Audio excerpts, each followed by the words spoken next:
Welcome, student. We started our discussion on the photochemistry. We discussed the Jablonski diagram in detail. We discussed the various thermal and the radiative processes. In thermal process, we see that how the molecule loses energy through the vibration relaxation and reaches to the lower state of the excited state. And from the lower excited state, there is the two type of the chemiluminescence processes. Either from the triplet to singlet, we called it phosphorescence. From singlet excited state to singlet ground state, it is called the fluorescence. Today we will discuss the various type of the laws, which is very important in understand the photochemistry. So first is the Creutzfeldt-Draper law. So what this law states that the light must be absorbed by a chemical substance in order for a photochemical reaction to take place. Means by that the light which is get absorbed by a chemical that is bring about to that particular reaction which is occur at that particular photochemical stage. So the light amount which is get absorbed is responsible for the chemical reaction. The next one is the Stark-Einstein law. So this is also called as the photoequivalence law. Okay, for each photon of light, we know that light is travel in the form of the photon. So what he say in this law, for each photon of the light absorbed by a chemical system, only one molecule is activated from a photochemical reaction. Means by that if we strike one photon of light, one molecule get absorbed, and it is not necessary that that much amount of the photon is responsible for whole of the conversion. So we can say that after getting absorbed that photon, the molecule get excited. Okay, so in simple we can say that one molecule, one photon, or one quantum. That is why it is called the photoequivalence law. Okay, means by that one photon get absorbed by the one molecule and it is reaches to the excited state. Okay. So next is the quantum yield. So quantum yield represent the efficiency of that photochemical reaction. Okay, so how that radiation bring about the chemical reaction effectively or non-effectively. To order to judge that, we have a fundamental quantity, we called it quantum yield. So what is quantum yield represent? The quantum yield of a radiation, so it is a number of time a specific event occur. So this specific event is here is a chemical reaction per photon absorbed by the system.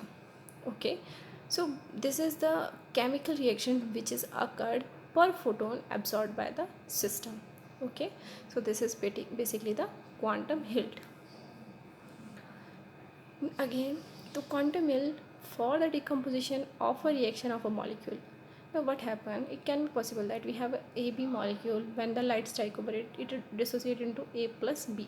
So such type of the reaction is called the decomposition reaction. When the molecule absorb the energy, then it is undergo the decomposition. So the quantum yield for such kind of the reaction is given by the molecule decomposed divided by the photon absorbed. Means by that how much if we supplied this amount of the photons, how much that of the molecule that get dissociated or decomposed. So this is how the quantum yield represent for the decomposition reaction. Then the quantum yield can also be defined for the fluorescence. Okay, we have discussed the fluorescence is the phenomena in which the photon is get evolved. So in that process, how the quantum yield is, it is represented as the photon emitted, okay, divided by the photon absorbed. So what happen when we supply a photon, means this is represented as a photon absorbed. So the molecule, either it is possible by taking its energy, it goes some of the high vibration level of the excited state, and through vibration relaxation it reaches to the S1's ground state. So in that situation, the photon which is emitted out is, the amount which is emitted out is always less than that of the photon which is get absorbed, and due to which we have the quantum yield is less than 1. Okay, so the maximum value of the quantum yield is 1. Means by that means we are striking the photon and we are getting back the same amount of the photon. Okay, if we go for a radiative process like in the case of fluorescence. Suppose that we have given a specific amount of the photon and we will get back the same amount of the photon. So in that situation only it is possible the quantum yield is equal to 1. But most of the chemical reaction the quantum yield is always less than 1, because the energy which is providing, we are giving that much amount of the energy, some of the energies get absorbed because some of the energy get loose because of the thermal vibrations. Okay, so loss of the energy, that is result in the release of the photon of the small amount of energy. So ultimately we have the quantum yield less than 1 for most of the chemical reaction. So this is all about the photochemistry. In this whole chapter we discuss the thermal processes, we discuss the photochemical processes, we discuss the various types of the law. So these are the basics law of the photochemistry. And we discuss about the quantum yield.